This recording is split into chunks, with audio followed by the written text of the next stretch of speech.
Hi guys, இன்னைக்கு திருப்பதி அலமேலு மங்கம்மாள் தாயார் கோயிலுக்கு பக்கத்தில் உள்ள தொலப்பா கார்டன்ஸில் இருக்கிற ரூம் தான் பார்த்துட்ருக்கோம். இது வந்து பார்த்தீங்கன்னா ₹600 ரூம். ₹300 ரூமுக்கு ₹300 வந்து பார்த்தீங்கன்னா கேப்ஸ் ஆன் டெபாசிட் நம்ம கட்டுற மாதிரி இருக்கும். இது ரொம்ப பெருசாகவே இருந்தது கைஸ். பெட்டு, பேக் வச்சுக்கிறதுக்கு ஒரு ஸ்டாண்டு, 2 சேரு, அது எல்லாத்தையும் நிறைய செல்ஃப் கொடுத்துருந்தாங்க. அதில் நம்மளோட திங்ஸ் எல்லாம் கேரி பண்ணிக்கலாம். நமக்கு கொடுத்துருந்த ரெஸ்ட் ரூம் வந்து பார்த்திங்கன்னா ரொம்ப பெருசாகவே இருந்தது கைஸ். வெஸ்டர்ன் டாய்லெட்டோடு இருந்தது. இதில் கேசரும் அட்டாச் பண்ணியிருந்தாங்க.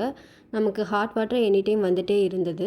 இதுக்கும் பக்கத்துலேயே நமக்கு ட்ரெஸ்ஸிங் ரூமும் கொடுத்துருந்தாங்க. நம்ம ப்ரஷ் பண்ணுறதுக்கு, ட்ரெஸ் சேஞ்ச் பண்ணுறதுக்கு அது மாதிரி நம்ம இந்த ரூமை யூஸ் பண்ணிக்கலாம். இது ரொம்ப பெருசாகவே இருந்தது. இதில் 2 பக்கெட் கொடுத்துருந்தாங்க. ப்ளஸ் எனி டைம் வாட்டர் இருந்தது. நம்ம ட்ரெஸ் வச்சுக்கிறதுக்கான அந்த ஹேங்கர் எல்லாம் கூட அட்டாச்சாக இருந்தது ப்ரோ. இது நாங்கள் ஆன்லைனில் தான் புக் பண்ணோம். ஆன்லைனில் வந்து பார்த்திங்கன்னா ஒரு 3 மந்த்ஸ் முன்னாடியே நீங்கள் புக் பண்ணியிருக்கணும். அப்போ தான் இதை நமக்கு கொடுப்பாங்க. நம்ம டேரெக்டாக போனால் தொலப்பா கார்டன்ஸில் நமக்கு ரூம்லாம் கிடைக்காது. ரூம் ரொம்ப ஸ்பேசியஸாகவே இருந்தது.